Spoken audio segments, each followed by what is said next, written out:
বঙ্গ রাজনীতি থেকে জাতীয় রাজনীতি কেন্দ্রবিন্দুতে এখন একটাই বিষয়, এসআইআর। বিজেপি বিরোধীদের প্রবল আপত্তি সত্ত্বেও এসআইআর এ রাজ্যে হচ্ছেই শুধু নয়, সিইও দপ্তর থেকে জাতীয় নির্বাচন কমিশনকে স্পষ্ট জানিয়ে দেওয়া হলো যে বাংলায় এসআইআর এর জন্য তারা তৈরি। এই আবহে ফের নির্বাচন কমিশনকে নিশানা করেছেন রাজ্যের মুখ্যমন্ত্রী। কমিশন ভয় দেখানোর চেষ্টা করছে বলে আক্রমণ শানিয়েছেন তিনি। ওদিকে বিএলওদের ভয় দেখানো হচ্ছে বলে পাল্টা অভিযোগ তুলে আর জাতীয় নির্বাচন কমিশনের কাছে নালিশ জানিয়েছে বিজেপি। আর এই আবহে বাঙালি হেনস্থার অভিযোগ ভিন রাজ্য থেকে একের পর এক সামনে আসছে, তা নিয়েও তপ্ত হচ্ছে বঙ্গ রাজনীতি। আমরা এই নিয়ে আলোচনায় আসবো, কিন্তু তার আগে আজকের গুরুত্বপূর্ণ কয়েকটি বিষয় আপনাদের সামনে। নাম বাদ দেবে, না জেনে ভোটার লিস্টের জন্য ফর্ম পূরণ নয়। বাংলা এসআইআর এর আগে সতর্ক বার্তা মমতা বন্দ্যোপাধ্যায় স্পষ্ট হুঁশিয়ারি দিচ্ছেন যে এর মধ্য দিয়ে এনআরসির নোটিশও ধরিয়ে দিতে পারে। কমিশনের সাসপেন্ড এফআইআর নির্দেশ, ফের মমতা বন্দ্যোপাধ্যায়ের কোপে জাতীয় নির্বাচন কমিশন। আজকে প্রশ্ন তুলছেন মুখ্যমন্ত্রী, কোন রুলে জাতীয় নির্বাচন কমিশন এটা করতে পারে? বাংলায় এসআইআর এর জন্য প্রস্তুত, ইসিআই কে রিপোর্ট দিল সিইও দপ্তর। একেবারে ইসিআই এর তরফে জেলা ভিত্তিক রিপোর্ট চাওয়া হয়েছিল, আজকে সেটা শুধু পাঠিয়ে দেওয়া হলো তাই নয়, এসআইআর এর জন্য তারা প্রস্তুত বলে জানিয়ে দিল সিইও দপ্তর। এবার জল জীবন মিশনের টাকাও বন্ধ, কেন্দ্রীয় বঞ্চনার অভিযোগে সরব অভিষেক বন্দ্যোপাধ্যায়। একদিকে কেন্দ্র সরকারকে নিশানা, অন্যদিকে জাতীয় নির্বাচন কমিশনকে নিশানা। ভিন রাজ্যে বাঙালি হেনস্থার অভিযোগ, হরিয়ানা থেকে ফিরলেন শতাধিক পরিযায়ী শ্রমিক। বিজেপিকে নিশানা করছেন মমতা বন্দ্যোপাধ্যায়। বাংলা ভাষা নিয়ে যেমন তিনি আক্রমণ শানিয়েছেন বিজেপিকে, বাংলাদেশি বলে যে নিশানা করা হচ্ছে তা নিয়েও তিনি তার সুর আজকে সপ্তমী তুলেছেন। কিন্তু এই মুহূর্তে যে খবরটা আপনাদের সামনে রাখবো, যে সিইও দপ্তরের তরফে যে রিপোর্ট পাঠানো হয়েছে জাতীয় নির্বাচন কমিশনকে, এই কথা বলে যে বাংলা এসআইআর এর জন্য তারা প্রস্তুত। সিইও দপ্তরে চিঠি পাঠানো হয়েছিল কমিশনের তরফে এবং সেই মর্মে আজকে তার উত্তর এবং তাদের প্রস্তুতি চূড়ান্ত বলে জানিয়ে দেওয়া হয়েছে। এই রিপোর্টে চিঠিতে কি রয়েছে, রিপোর্টে কি রয়েছে, রুমা পাল আরো বিস্তারিত বলতে পারবেন আমাদের। রুমা, দেখো, রাজ্যে এসআইআর এর প্রস্তুতি কোন পর্যায়ে রয়েছে সেই তা জানতে চেয়ে কিন্তু নির্বাচন কমিশন থেকে চিঠি আসে সিইও দপ্তরে, এবং সিইও দপ্তর সমস্ত জেলা থেকে রিপোর্ট নিয়ে সেই রিপোর্ট কিন্তু পাঠিয়ে দিয়েছে ইসিআইতে, এবং সিইও দপ্তর যে একেবারে প্রস্তুত রয়েছে এসআইআর এর জন্য সেটাও কিন্তু জানিয়ে দেওয়া হয়েছে। অন্যদিকে এটাও ঠিক যে যেহেতু বুথ সংখ্যা যেটা এবার বাড়ছে ৮০,৬৮০ মধ্যে থেকে তার থেকে ৯৪,০০০-এর একটু বেশি হচ্ছে, সেই সমস্ত কিছু কিন্তু যে যারা স্বীকৃত রাজনৈতিক দল রয়েছে তাদেরকে জানানো হয়েছে, এবং কয়েকদিনের মধ্যেই কিন্তু বিশেষ বৈঠক হবে। সেই বৈঠকের সমস্ত তথ্য কিন্তু নির্বাচন কমিশনে জানানো হবে। আরও একটা বিষয় বলে রাখি, ২০০২-এর যে ভোটার তালিকা প্রকাশ ধীরে ধীরে হচ্ছিল ১১টি জেলার, আজকে কিন্তু সমস্ত জেলারই কিন্তু সেই আপলোড হয়ে গেছে। যে জেলার যদি আপলোড বাকিও থাকে সেটা কিন্তু কালকের মধ্যে হয়ে যাবে। অর্থাৎ বুঝতে পারছো একেবারে তুঙ্গে রয়েছে এক প্রস্তুতি, সেই প্রস্তুতি তুঙ্গে রয়েছে এবং প্রস্তুতি একদম চূড়ান্ত পর্যায়ে রয়েছে। সেটা জানিয়েই কিন্তু সিইও দপ্তর থেকে ইসিআইতে সেটা জানিয়ে দেওয়া হয়েছে। অন্যদিকে এটাও জানিয়ে রাখি, যেহেতু বুথ এবার কিন্তু যে নিয়ম হচ্ছে, একেবারে নিয়ম হচ্ছে যে একটি বুথে ১২০০ ভোটারের বেশি থাকবে না, এবং বুথ সংখ্যা বেড়ে যাচ্ছে ৯৪,০০০-এরও বেশি হচ্ছে। সেক্ষেত্রে সমস্ত কিছু তথ্য কিন্তু সিইও দপ্তর যেমন প্রস্তুত রয়েছে, পলিটিক্যাল পার্টিসদের তাদেরকেও পাঠিয়ে দেওয়া হয়েছে, বিশেষ বৈঠক করা হবে। এমনটাও মনে করা হচ্ছে একদম 15 আগস্টের আগেই কিন্তু এসআইআর এর একটা ঘোষণা হয়ে যেতে পারে, এরকমটা মনে করেই কিন্তু সিইও দপ্তর সেই চূড়ান্ত পর্যায়ে কিন্তু প্রস্তুতি নিচ্ছে। আরও একবার বলে রাখি, ২০০২-এ ভোটার তালিকা প্রকাশ পেয়েছে, তার মধ্যে শুধুমাত্র কুলপি বাকি রয়েছে।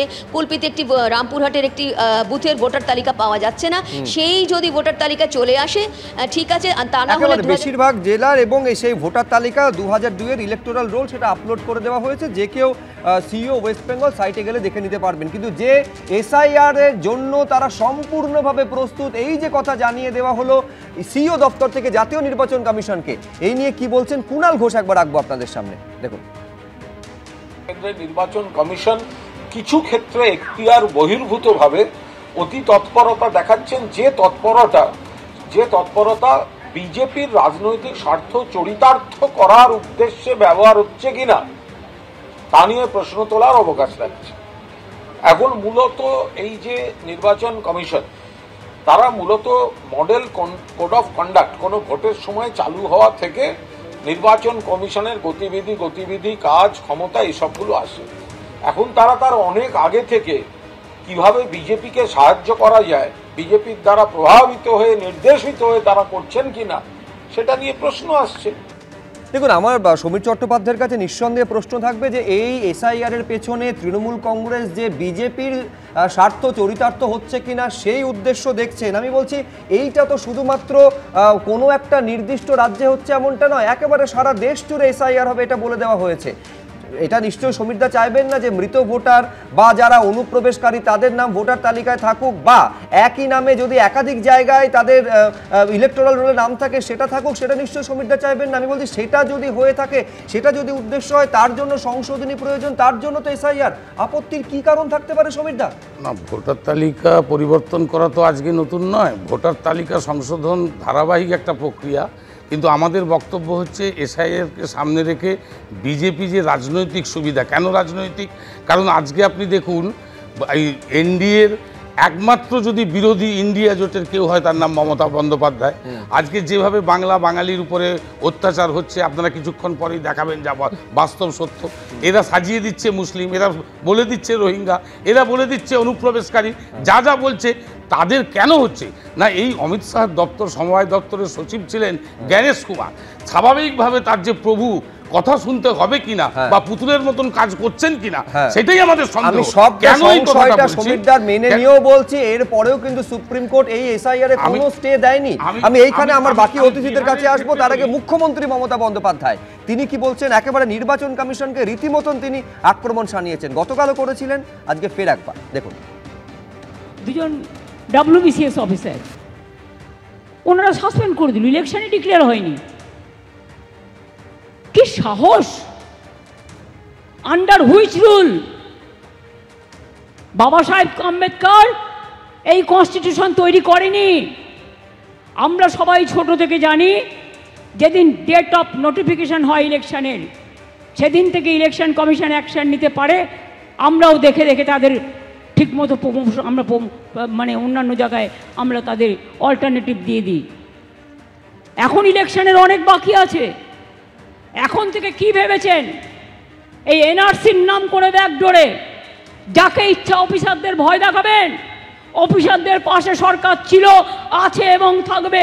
যে কোনো সরকারি কর্মচারীদের পাশে গভর্নমেন্ট ছিল, আছে, থাকবে। আচ্ছা, আমি দর্শকদের উদ্দেশ্যে জানিয়ে রাখি, এইটা কিন্তু হচ্ছে জাতীয় নির্বাচন কমিশন যে চিঠি পাঠিয়েছিল মুখ্য সচিবকে, দুজন ইআরও এবং দুজন এইআরও তাদের সাসপেন্ড করতে হবে। একেবারে তারা ক্রিমিনাল কাজ তারা করেছেন, তাদের বিরুদ্ধে এফআইআর এর নির্দেশ পর্যন্ত দেওয়া হয়েছিল ভোটার তালিকায় কারচুপির অভিযোগে। এইটা কিন্তু গতকাল মুখ্যমন্ত্রী বলেছেন কাউকে শাস্তি তিনি হতে দেবেন না। এইটা আজকে সজলদা মুখ্যমন্ত্রী বলছেন যেটা করছে জাতীয় নির্বাচন কমিশন বা যেটা করেছে, এক তো হচ্ছে কোন রুলে করেছে, দ্বিতীয়ত একটা ফিয়ার সাইকোসিস তৈরি করার চেষ্টা করছে জাতীয় নির্বাচন কমিশন। কোথাও না কোথাও সেটা বিজেপির এজেন্ডাকে ফুলফিল করা হচ্ছে। প্রথম কথা হচ্ছে ফিয়ার সাইকোসিস যদি কেউ মানে এই মুহূর্তে পশ্চিমবঙ্গের জননী হয়ে থাকেন তার নাম মমতা ব্যানার্জি। তিনি সর্বত্র কখনো বাঙালিদের ভয় দেখাচ্ছেন, কখনো পরিযায়ী শ্রমিকদের ভয় দেখাচ্ছেন। আমি একবার সজলদা আপনাকে থামাচ্ছি, সরাসরি শ্রমিক ভট্টাচার্য নির্বাচন কমিশন থেকে বেরিয়ে কি বলছেন দেখব। একজন প্রশাসনিক প্রধান যিনি সংবিধানের শপথ নিয়েছেন, তিনি একটি সাংবিধানিক সংস্থাকে প্রকাশ্যে চ্যালেঞ্জ করছেন, তার অথরিটিকে চ্যালেঞ্জ করছেন। এটা ভারতের গণতন্ত্রের পক্ষে এবং নির্বাচন কোনো কমিশনের পক্ষে, একটি সাংবিধানিক সংস্থার পক্ষে অত্যন্ত বিপজ্জনক, এবং এই বিষয়টা যেন নির্বাচন কমিশন গুরুত্ব নিয়ে বিবেচনা করেন। পশ্চিমবঙ্গ সরকারের অনেক পেটোয়া অফিসার আছে যারা 2-3 বছর ধরে একই জায়গায় একই পোস্টে রয়ে গেছে। তাদের পেটোয়া অফিসার আছে যারা 2-3 বছর ধরে একই পোস্টে রয়ে গেছে, তাদের সরানোর বিষয়ে কিছু বলেছে? দেখুন, আজকে আমরা যেটা আলোচনা করেছি সেটাই আপনাদের সামনে বললাম। আরও অনেক বিষয় আছে, সমস্ত কিছু বলা সম্ভব নয়। তবে একটা বিষয় অত্যন্ত পরিষ্কার যে পশ্চিমবঙ্গের মানুষ এতদিন ধরে যে নির্বাচন দেখে এসেছেন, এবারে হয়তো তার থেকে অন্য কোনো নির্বাচন দেখবেন। এবং আমাদের যেটা এজেন্ডা, ঘোষিত লক্ষ্য, রোহিঙ্গা মুক্ত, বাংলাদেশি জেহাদি মুক্ত, অনুপ্রবেশকারী মুক্ত, মৃত ভোটার মুক্ত, এক ব্যক্তির 4 জায়গায় নাম আছে এ ধরনের নামকে বাদ দিয়ে ত্রুটি মুক্ত একটা নির্বাচনী যে তালিকা সেটা প্রকাশ হবে এবং মানুষ ভয়মুক্ত অবস্থায় তারা ভোট দিতে পারবেন। না, আমার প্রশ্ন হচ্ছে সজলদা, একটা ভয়মুক্ত পরিবেশের মধ্যে ভোট দেওয়ার কথা শ্রমিক ভট্টাচার্য বলছেন, কিন্তু সেইটা পরিস্থিতিটা কখন তৈরি হবে যদি নির্বাচন কমিশন এবং রাজ্য সরকার অ্যাট লগার হেডস হয়ে যায়, সরাসরি সংঘাতের পরিস্থিতি? রাষ্ট্রপতি শাসন হবে, অসুবিধা কোথায় আছে? রাষ্ট্রপতি শাসন হবে, তার মেয়াদ এমনিও উত্তীর্ণ হতে চলেছে। আমার বক্তব্য হচ্ছে যেটা, দেখুন, ভয় দেখাচ্ছেন যিনি ফিয়ার সাইকোসিস যেটা নিয়ে কথা শুরু হলো, তার জনক যদি কেউ, মানে জননী যদি কেউ হয়ে থাকেন, তার নাম মমতা ব্যানার্জি। হ্যাঁ, কখনো তিনি বিএলওদের ভয় দেখাচ্ছেন, কখনো তিনি পুলিশকে ভয় দেখান, কখনো তিনি বিভিন্ন জায়গায় ভয় দেখিয়ে বেড়ান, ভয়ের বেচাতে নিয়ে বাঙালিকে ভয় দেখাচ্ছেন। বিএলওদের ভয় তো শুভেন্দু অধিকারীও দেখাচ্ছেন, তৃণমূল এটা মনে করিয়ে দিচ্ছে, বিহারে এই কথা বলেন যে এতজন গ্রেফতার হয়েছেন। ওটা উদাহরণ দেখাচ্ছেন, ভয় দেখানো আর উদাহরণ দেখানো এক নয়। আপনারা বাংলা মানে ভাষার অন্যতম প্রবক্তা, আপনারা ভুলভাল বললে তো হবে না। আমার বক্তব্য হচ্ছে বক্তব্যটা সমান গুরুত্ব দিয়ে আমাদের রাখতে হবে, কিন্তু ইন্টারপ্রিটেশনটা ঠিক হওয়া উচিত। আপনি শুভেন্দুটা বলেছেন, আমার বক্তব্য হচ্ছে সাসপেন্ড করে দিয়েছে, আবার জানিয়েছে, আবেদন জানিয়েছে। আমার বক্তব্য হচ্ছে সাসপেনশন যদি না করা যায়, এমসিসি লাগু না হলে ইলেকশন কমিশন ভোটার লিস্টে কারচুপি করা ব্যক্তিকে যদি গ্রেপ্তারের পরামর্শ না দিতে পারে, কোর্টে চলে যান। এখানে দাঁড়িয়ে চিৎকার চেঁচামেচি করে, সভা সমিতিতে নাচ গান করে এই কথাগুলো বলার কি যুক্তি আছে? আর আপনি একটু আগে বলছিলেন, সমীরদা বলছিল বাঙালিদের ফেরত পাঠানো হচ্ছে, মমতাদির অনুরোধেই পাঠানো হচ্ছে। মমতাদি বললেন যে সব বাঙালি তোমরা চলে এসো, সেই জন্য হরিয়ানা সরকার ছবি দেখান, দেখানো হয়েছে কারোর পা ভেঙে গেছে, কারোর পিঠে কাল শীতে। আমি বলছি এটা তো আর একেবারে জামাই বরণ করে নিয়ে আসা হচ্ছে এরকমটা নয়, কিন্তু প্রশ্ন হচ্ছে এইরকম একটা পরিস্থিতির মধ্যে আমাদের মূল প্রশ্ন এটাই যে সুষ্ঠুভাবে ভোটার তালিকা সংশোধনের কাজ আদৌ কতটা সম্ভব এইরকম একটা পরিবেশের মধ্যে। আমি বিশ্বনাথ চক্রবর্তীর কাছে আসব। ব্যবস্থা নেওয়ার জন্য যে চিঠিটা দেওয়া হয়েছিল জাতীয় নির্বাচন কমিশনের তরফ থেকে মুখ্য সচিবকে বিশ্বনাথ দা, সেখানে দুটো শব্দ লেখা ছিল অত্যন্ত গুরুত্বপূর্ণ, ব্যবস্থাটা ইমিডিয়েট এফেক্ট হতে হবে এবং উইদাউট এনি ডিলে। 5 তারিখের চিঠি, আজকে 7 তারিখে আমরা কথা বলছি, কোনো ব্যবস্থা এখনো পর্যন্ত হয়েছে বলে আমাদের খবর নেই। আজকে সিইও দপ্তর চিঠিতে জানাচ্ছে তারা সম্পূর্ণভাবে এসআইআর এর জন্য তৈরি। এখন এই অবস্থার মধ্যে ওই ভূত তাড়ানোর কাজটা স্বচ্ছ ত্রুটিমুক্ত ভোটার তালিকা তৈরির জন্য কতটা সুষ্ঠুভাবে আদৌ সম্ভব? দেখো, আমি নিশ্চিতভাবেই তোমার স্টুডিওতে এর আগেও বলেছি যে এখানে কিন্তু একটা রাজনৈতিক ভাষ্য তৈরি করা হচ্ছে। এসআইআর কে সামনে রেখে একটা যে রাজনৈতিক ভাষ্য, সেটা বিজেপি তার মতন করে করছে, তৃণমূল তার মতন করছে। এতে কিন্তু আমি তোমায় বলছি, শেষ পর্যন্ত ত্রুটিমুক্ত ভোটার তালিকা আশা তোমরা প্লিজ করবে না। পশ্চিমবাংলাতে প্রশাসনিক কাজ কোনোটাই ভালো হয় না গত বেশ কিছু বছর ধরে, এটাও ঠিক মতন হবে না। এবং তোমাকে বলছি এর কারণটা রাজনীতি। পশ্চিমবাংলায় শিক্ষা থেকে শুরু করে স্বাস্থ্য সর্বত্রই যে ব্যর্থতা, তার পেছনে যেমন রাজনীতি কাজ করে, এসআইআর এর মাধ্যমে একটা সুস্থ ভোটার তালিকা তৈরি করা, নির্ভুল ভোটার তালিকা তৈরি এখানে হবে না পলিটিক্যাল তরজা বা লড়াইয়ের জন্য। দেখো, মানে ইলেকশন কমিশন তারা যে তদন্ত চালিয়েছিল সেটা ডিএম এর মাধ্যমেই চালিয়েছিল। তাতে যাদেরকে অভিযুক্ত করা হয়েছে সেই অভিযুক্তদের সরাসরি শাস্তির ব্যবস্থা ইলেকশন কমিশন করেছে। যদি মমতা বন্দ্যোপাধ্যায়কে কিছু করতে হয় তাহলে কোর্টে গিয়ে আপনি চ্যালেঞ্জ করুন। কোর্টে চ্যালেঞ্জ করার এখতিয়ার মমতা বন্দ্যোপাধ্যায়ের আছে যে হুজুর এদের অন্যায়ভাবে শাস্তি দেওয়া হচ্ছে। তখন ইলেকশন কমিশন একবার অঙ্ক কষে দেখিয়ে দিবে যে কিভাবে এদের ভূমিকা ছিল এবং এরা কিভাবে মানে ভুল করেছে। একটা এসআইআর নিয়ে তো মামলা এখনো পর্যন্ত সুপ্রিম কোর্টে পেন্ডিং রয়েছে। কিন্তু আমি তোমাকে বলছি, মানে ইলেকশন কমিশন ইমিডিয়েটলি এফেক্ট করছে না কোনো, মানে এই যে একটা উদ্যোগ নিল তারপরে তো ইমিডিয়েটলি একটা শোকজ লেটার পাঠানোর কথা ছিল মুখ্য সচিবকে। মুখ্য সচিব কেন ব্যবস্থা নিতে পারেনি? মমতা বন্দ্যোপাধ্যায় এখানে ইম্পর্টেন্ট নয়, প্রশাসনিক কমিউনিকেশন হবে চিফ সেক্রেটারির সাথে। চিফ সেক্রেটারি ব্যবস্থা নেয়নি, তাকে শোকজ করা, তাকে সাসপেন্ড করার জন্য মানে আপনি বলছেন জাতীয় নির্বাচন কমিশন তারাও ধীরে চলো নীতি নিয়ে চলছে। একদম, এখানেই আমার আশঙ্কা শুক্র। ইলেকশন কমিশন কিন্তু বারবার মমতা বন্দ্যোপাধ্যায়ের কাছে পরাজিত হয়।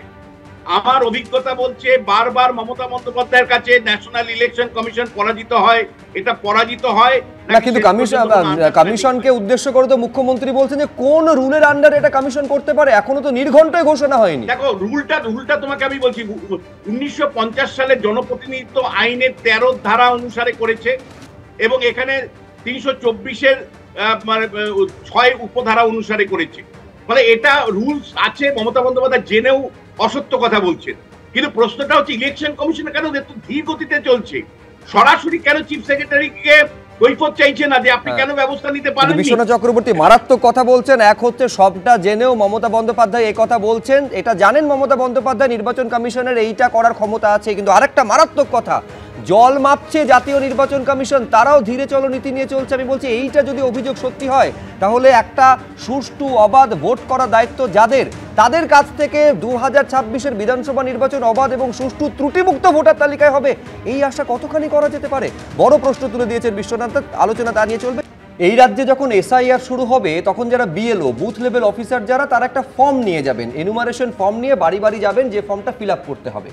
আজকে মুখ্যমন্ত্রী মমতা বন্দ্যোপাধ্যায় বলছেন যে না জেনে ফর্ম ফিল আপ করবেন না, ভোটার তালিকা থেকে নাম বাদ দিয়ে দিতে পারে, সবাইকে ভোটার তালিকায় নাম তুলতে হবে, যারা আইন করেছে তাদের বৈধ কাগজ আছে। তো ঠিক কি বলেছেন আজকে ঝাড়গ্রামে দাঁড়িয়ে মমতা বন্দ্যোপাধ্যায়, দেখুন। এটা কেউ যদি বলে আমাদের এখানে ফর্ম ফিল আপ করুন আমরা দেব, কোনো না জেনে ফর্ম ফিল আপ করবেন না, আপনার ডিটেলস নিয়ে গিয়ে ভোটার লিস্ট থেকে নাম বাদ দিয়ে দেবে আর নিয়ে বলবে এই নাও এনআরসির নোটিশ নাও। আমরা মানব না। সবার ভোটার লিস্টে যাদের এনটাইটেল তাদের নাম তুলতে হবে। পরিকল্পনা আছে সেন্ট্রাল গভর্নমেন্টের, আমি সরি আমার বলা উচিত কিনা আমি জানি না, কিন্তু এত মানুষ আছেন জেনে রাখুন, যারা ভাবছেন আপনার এপিক কার্ড আছে আর কিছু করতে হবে না, নিয়মটা পাল্টে দিয়েছে, নতুন করে আবার নাম তোলার চক্রান্ত চলছে। ভোটার লিস্টে নাম আছে কিনা আগের লিস্ট দেখলে হবে না, নতুনভাবে গিয়ে ক্রস চেক করতে হবে। আর যাদের এখন 2002 সালের আগে জন্ম হয়েছে, 2002 সাল পর্যন্ত বলছে তাদের বাবা মায়ের বার্থ সার্টিফিকেট লাগবে। কজনের আছে? যারা বলছে তাদের আছে তো জিজ্ঞেস করুন, যারা আইন করছে তাদের আছে তো? তারা সোনার চামচ মুখে দিয়ে জন্মগ্রহণ করেছেন, তারা কি করে বুঝবে খেটে খাওয়া মানুষের কথা, গরিব মানুষের কথা? সৈকত, এইখানে প্রশ্নটা আসবে যে কোন জায়গা থেকে, কোন আশঙ্কা থেকে মমতা বন্দ্যোপাধ্যায় এই কথা বলছেন যে নাম বাদ দিয়ে দেবে? যে বিহারে এসআইআর হলো 65 লক্ষের নাম বাদ গিয়েছে, কটা রাজনৈতিক দল কটা অভিযোগ নিয়ে সামনে এসেছে যে এই হচ্ছে ভ্যালিড ভোটার যার নাম এই খসড়া ভোটার তালিকায় নেই? দেখো, ঠিক একই রকমভাবে নির্বাচন কমিশনও কিন্তু সুপ্রিম কোর্টে আজ অব্দি হলফনামা দিয়ে জানাতে পারেনি যে বিহার কিংবা আসামে একটাও কোনো রোহিঙ্গা বা বাংলাদেশি অনুপ্রবেশকারী তাদেরকে বাদ দেওয়া গেছে কিনা। এখনও অব্দি হলফনামা এটা জানাতে পারেনি যে বিদেশের কোনো নাগরিক ভুয়োভাবে ভোটার তালিকায় নাম তুলে এখানে ভোট দিচ্ছে কিনা। প্রশ্ন হচ্ছে এই যে এসআইআর এর নামে একটা আতঙ্ক তৈরি করা হচ্ছে। আজকে তৃণমূল এবং বিজেপি উভয়ে আসলে নীতি নৈতিকতা বাদ দিয়ে শুধুমাত্র একটা আতঙ্কের পরিবেশ তৈরি করে দিয়ে আগের সামনে নির্বাচন রয়েছে তার রুটি সেকছে। দেখুন, আমরা প্রথম থেকে মনে করি বিজেপি আরএসএস এই এসআইআর এর মধ্য দিয়ে একটা আতঙ্ক ভয়ের পরিবেশ সাধারণ গরিব যারা পরিযায়ী শ্রমিক যারা প্রান্তিক মানুষ তাদের মধ্যে তৈরি করতে চায়। আর মমতা বন্দ্যোপাধ্যায় আজকে ষড়যন্ত্রের গন্ধ পাচ্ছেন। আমরা তো সেদিনই ষড়যন্ত্রের গন্ধ পেয়েছিলাম যখন 2003 সালে বাজপেয়ী মন্ত্রিসভায় থেকে তিনি এটাকে প্রচ্ছন্নভাবে সমর্থন করেছিলেন। 2005 সালে কাগজ ছুঁড়ে এনআরসির দাবি জানিয়েছিলেন। এই রাজ্যে বঙ্গা নিউ টাউনে ডিটেনশন ক্যাম্পে আমি আবার বলছি সৈকত, এই আতঙ্কের কথা কোথাও রয়েছে বলে সুপ্রিম কোর্টও তো মনে করছে না। সেটা থাকলে সঙ্গে সঙ্গে স্টে দিয়ে, হ্যাঁ সুপ্রিম কোর্টে প্রশ্ন একাধিক রয়েছে কিন্তু কোথাও তো স্টে দেয়নি। সুব্রত, আমরা এসআইআর এর ক্ষেত্রে আমাদের নির্দিষ্ট 3টে দাবি রয়েছে। এক, এটা সাধারণভাবে ত্রুটি বিমুক্ত ভোটার লিস্ট সংশোধনী তালিকা, এটা নিরন্তর প্রক্রিয়া, এটা ঠিক ভোটের আগে হয় আমরা সন্দেহ প্রকাশ করছি। এক, দুই, এই যে একটা আতঙ্কের পরিবেশ করে সমস্ত ডকুমেন্ট সাবমিট করা হচ্ছে, তাহলে তার ক্রাইটেরিয়া 2024-এর লোকসভার ভোটার তালিকা হবে না কেন? 2002 বা 3 কেন হবে? এর আগে যতবার এরকম ঘটনা ঘটেছে 2002-3-এর সংশোধনী ক্ষেত্রে দেখা গেছে তার আগের নির্বাচনী বছরের যে ভোটার তালিকা সেইটাকে শেষ মানদণ্ড হিসেবে নজরদারি করা হয়েছে। তাহলে 22 বছরের পুরনো ভোটার তালিকা তাকে প্রামাণ্য হিসেবে ধরা হবে, 2024 ধরা হবে না কেন? আমি আর আমার আর একটা শুধু বলার, আমি বলছি আমাদের বিরোধিতা একদম কনস্ট্যান্ট, কিন্তু মমতা বন্দ্যোপাধ্যায় লাভলি খাতুনদের বাঁচাতে চান, মমতা বন্দ্যোপাধ্যায় জাকির বাবুদের ইনকাম বাঁচাতে চান, তার জন্য ওয়াকফে যেমন নকল বিরোধিতা করেছিলেন ভোটের আগে অবধি, ঠিক যেমন এনআরসির বেলা ভোটের আগে বিরোধিতা করেন, ভোট মিটে গেলে যেমন ওয়াকফ এনআরসি নিয়ে কোনো কথা বলেন না, আপনি লিখে রেখে দিন, ভোট মিটে গেলে আসলে তৃণমূলকে তো বাঁচিয়ে দিচ্ছে বিজেপি। নিশ্চয়ই আমার এখানে সজল ঘোষ এবং সমীরদার কাছে আসবো, কিন্তু তার আগে মূল প্রশ্নটা হচ্ছে যে জায়গায় বারে বারে ঘুরে ফিরে আসছে রবীন্দ্রনাথ বাবু, সেটা হচ্ছে স্বচ্ছ ভোটার তালিকা, যেখানে বৈধ ভোটারদের একটারও নাম বাদ যাবে না, তার সম্ভাবনা কতটা রয়েছে বিরোধীদের এত অভিযোগের মধ্যে? দেখুন, প্রথম কথাই বলি যে মাননীয় মুখ্যমন্ত্রী বললেন যে কোন সংবিধানের আওতায় ইলেকশন কমিশন এই নির্দেশ দিতে পারে। ইলেকশন কোড অফ কন্ডাক্ট এখনো চালু হয়নি।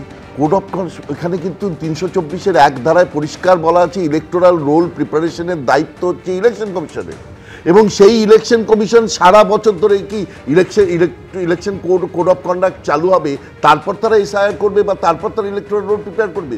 সুতরাং যখনই ইলেকটোরাল রোল প্রিপেয়ার করতে যাবে তখনই গোটা ব্যাপারটা ইলেকশন কমিশনের আওতাধীন আসবে। এটা মুখ্যমন্ত্রী নিশ্চয়ই জানেন, তিনি এটাকে ঠিকভাবে বলছেন না, উপস্থাপনা করছেন না। এবার বলি যে উনি আমাদের যে আশঙ্কা, যেটা কথা সৈকত এক্ষুনি বলছিল, এটা কিন্তু এই সরকারের আমলে বলেই নয়, সব সরকারের আমলেই মৃত ভোটার থেকে গেছে এবং মৃত ভোটারকে বাদ দেওয়ার চেষ্টা কিন্তু করেছে। এটা যে আজকেই যে হলো মৃত ভোটার এখান থেকে ওখানে চলে গেছে, এটা বিভিন্ন সরকারের আমলে, সিপিএমের আমলেও করা হয়েছে।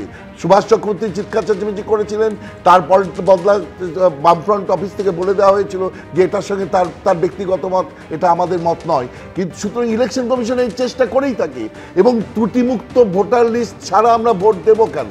সুতরাং আমাদের দাবি একটাই, নির্বাচন কমিশন যেভাবে করছেন সেটা যদি যত লোকের কাছে প্রামাণ্য করে তোলা যায়, অযথা লোককে হয়রানি বাদ দিয়ে নিশ্চিতভাবে ইলেকশন কমিশনের এই যে এসআইআর, এটাকে আমি সম্পূর্ণভাবে সমর্থন করি, কিন্তু সেটা করতে গিয়ে অযথা মানুষ যেন হয়রানির সম্মুখীন না হয়।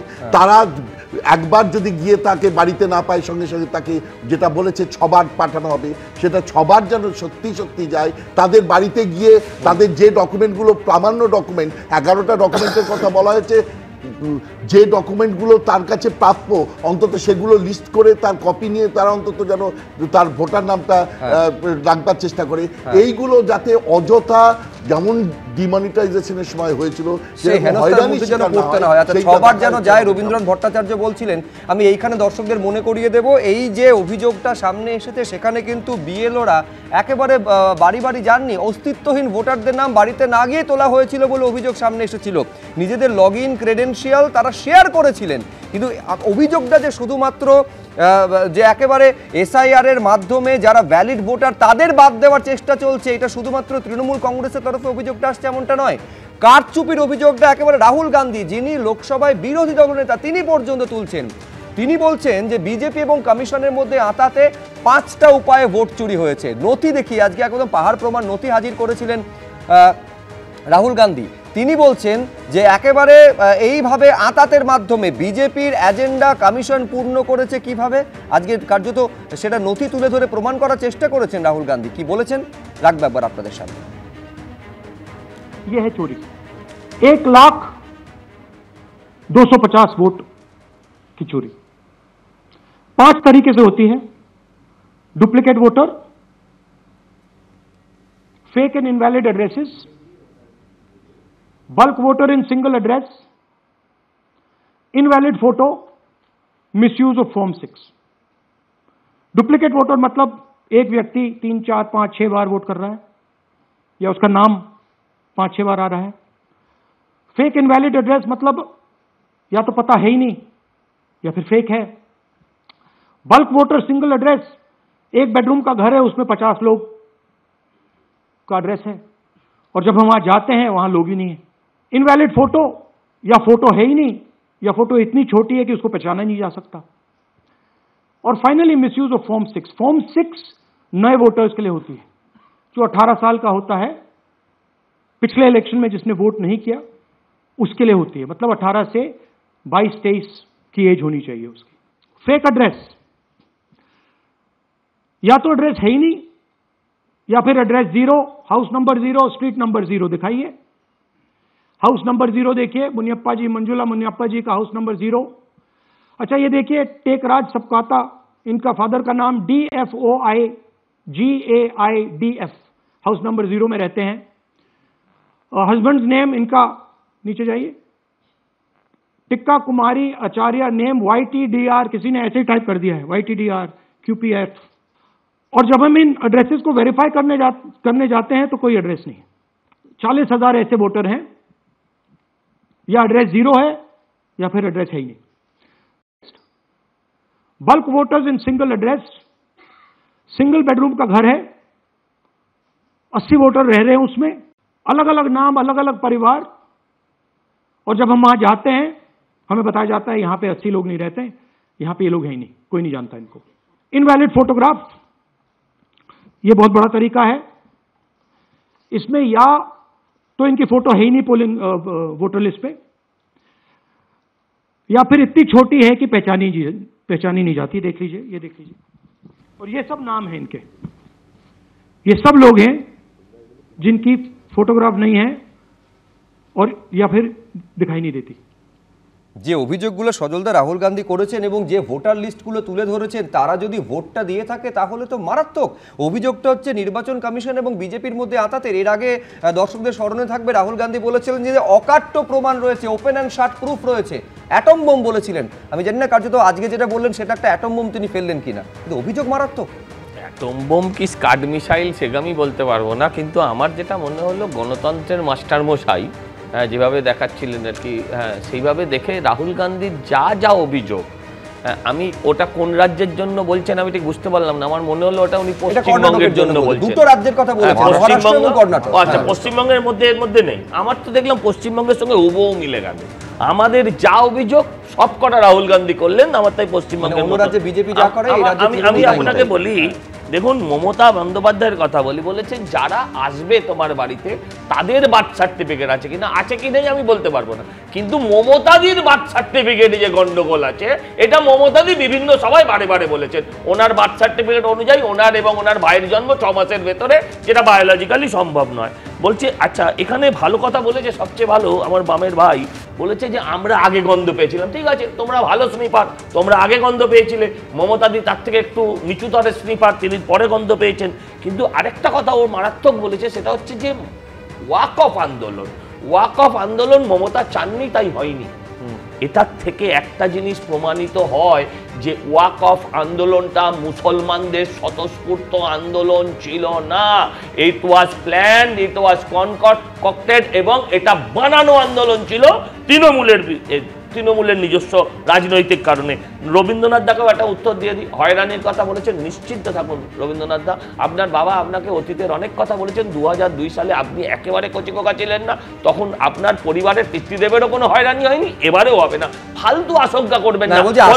আশঙ্কা তৈরি হচ্ছে এই কারণে সজলদা যে একেবারে এর মধ্যে দিয়ে এনআরসি নোটিশ ধরিয়ে মমতা বন্দ্যোপাধ্যায় বলছেন ডাহা মিথ্যাবাদী। আপনি কি জানেন না উনি বলেছিলেন যে আমার প্রাণ থাকতে কারো চাকরি যাবে না, চাকরিও গেছে, ওনার প্রাণও আছে। প্রথমটা ওনার হাতে ছিল না, কিন্তু দ্বিতীয়টা তো ওনার হাতে ছিল। অতএব এই লোকটার কথা কেউ বিশ্বাস করে না। আমি বলি রাজ্যের মুখ্যমন্ত্রীর কথা বিশ্বাস না করলে কার কথা বিশ্বাস করব? না, সজল বাবুর কথা যদি মানুষ বিশ্বাস করত তাহলে তো 77টা পেত না, 200 পেত, ইস্পাত 200 পার। বাংলার মাটি দুর্জয় ঘাটি, এটা মাথায় রাখতে হবে।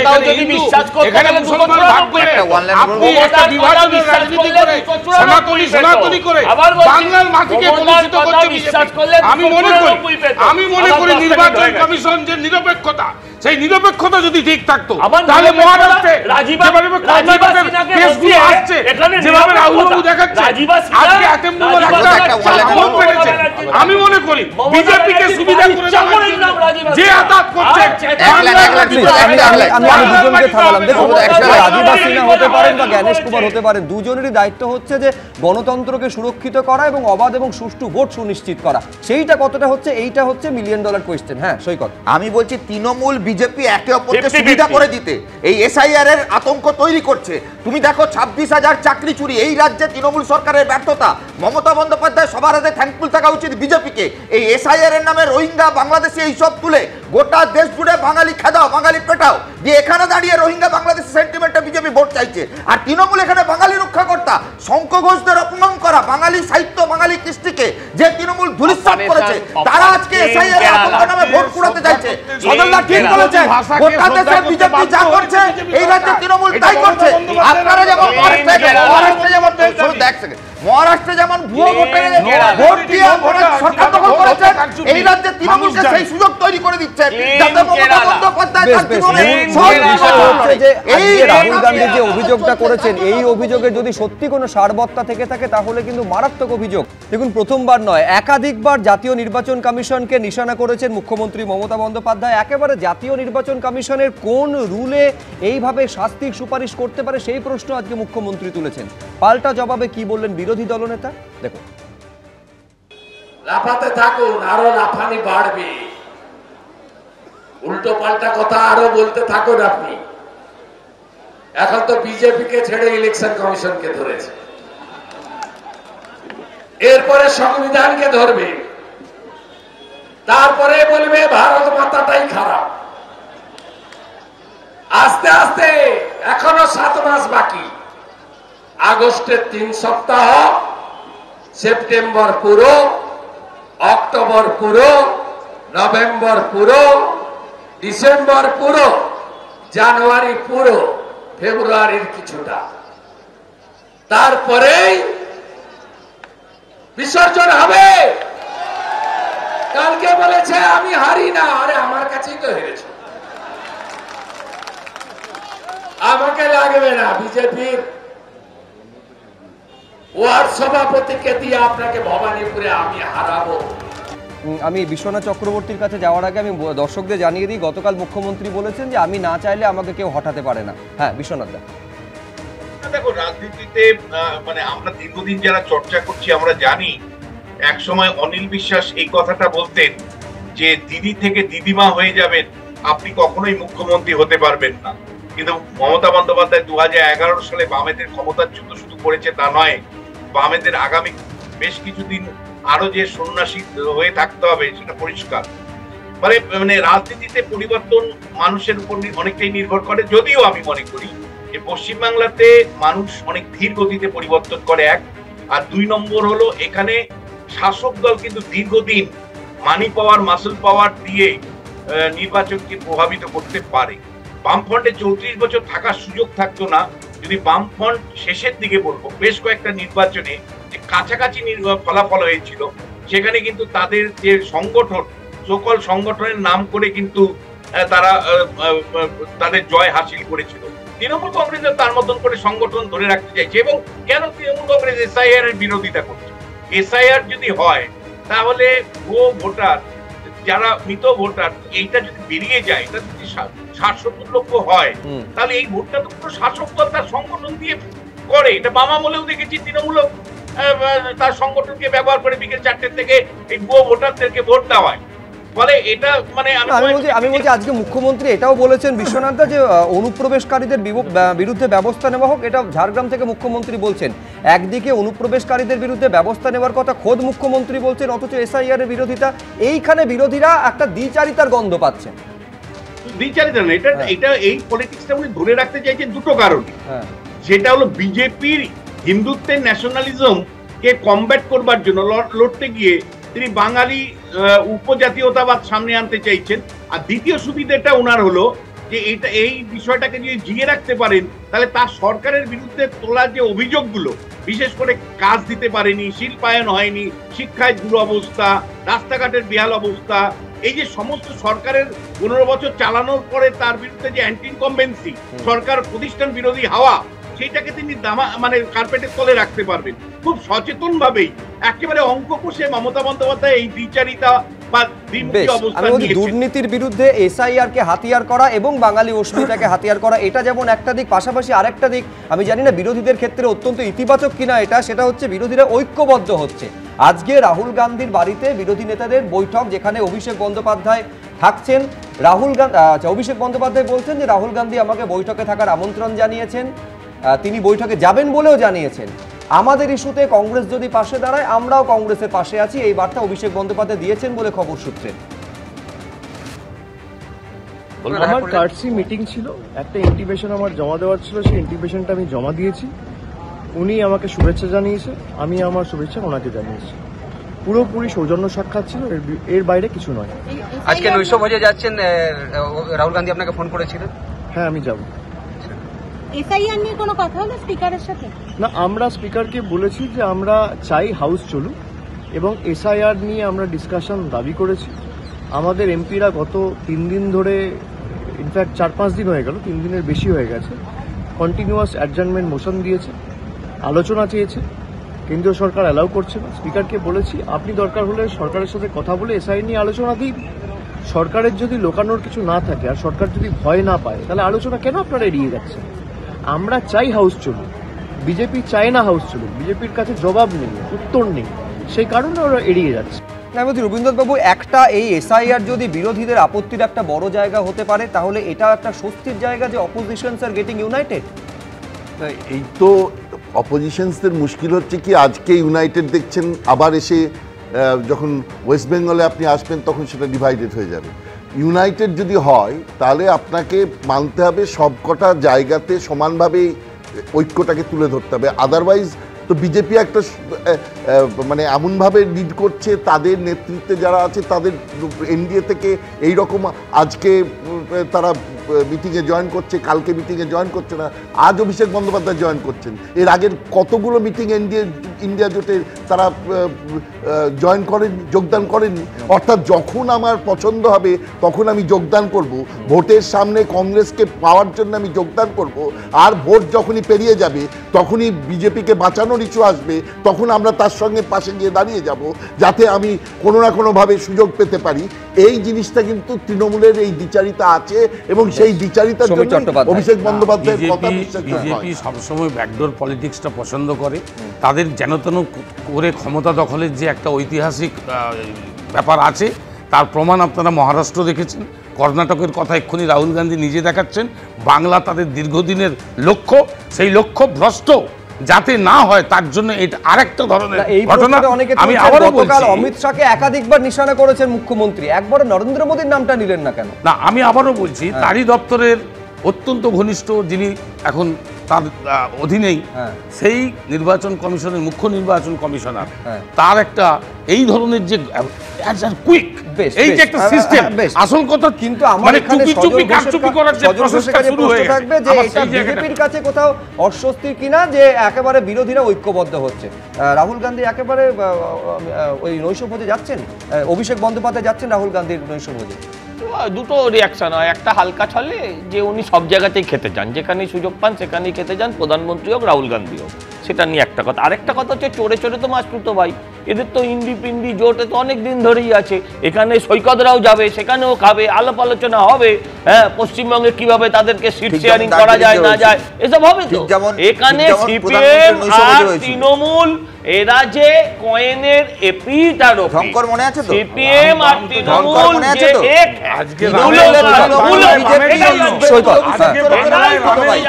আপনারা আসলে যে এজেন্ডায় রাজনীতি করতে চান, মমতা বন্দ্যোপাধ্যায় আপনাদের সেই এজেন্ডায় রাজনীতি করছেন। ভাষার নামে, ধর্মের নামে, প্রাদেশিকতার নামে বাঙালিদের উপর আক্রমণ চালাচ্ছেন আপনারা। আপনাদের যোগ্য সংগত করছে মমতা বন্দ্যোপাধ্যায়। 11 সালের আগে এই রাজ্যে ছিল না, এই যে বিশ্বনাথ 11 সালের আগে ভুয়া ভোটে আমাদের জিততে হতো না। ত্রিপুরাতে আপনারা ভুয়া ভোটে যেতেন, ছাপ্পা ভোটে যেতেন, এখানে অভিষেক ব্যানার্জি একসাথে এখানেও চলছে। আসলে তৃণমূল বিজেপির কাছে কোনো অস্ত্র নেই।